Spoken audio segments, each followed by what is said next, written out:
Hello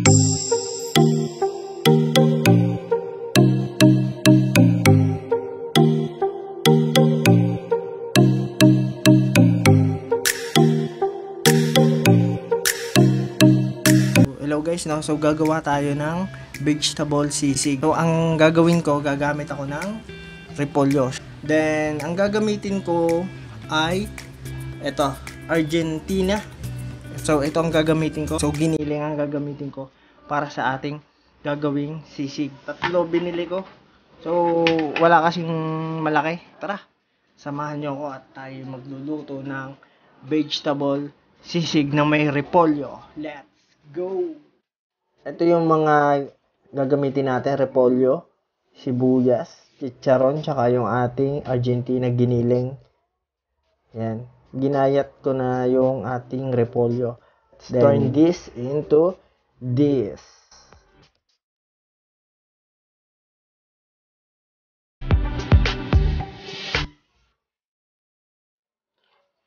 Gigisa ko muna yung ating Argentina giniling. So, para medyo makrispy siya. Ipapray ko siya ng gusto. Then, hindi pala ako gumamit dito ng mga sili. Kasi, syempre, may mga bata. So, pwede naman kayong mag-add ng mga sili dyan. Then, okay na. Set aside ko muna. Tapos, maglalagay ako ng butter sa pan.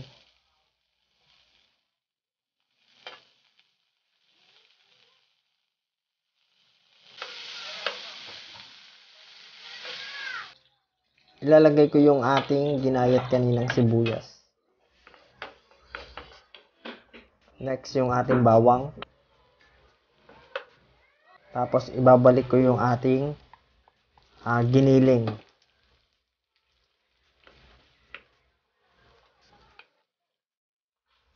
Tapos, naglagay ako ng liquid seasoning.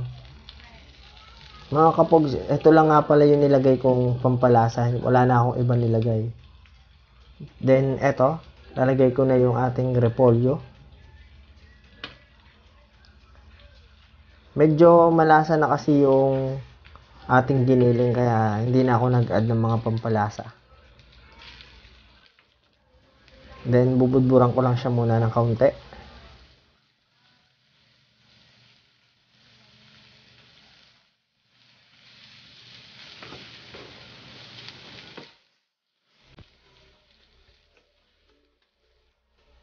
Then, lagay ko na din yung ating chicharon.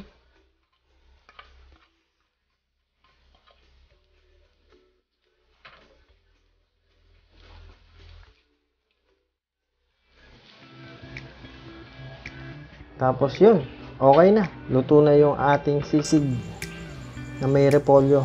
Lalagay ko na siya sa plato.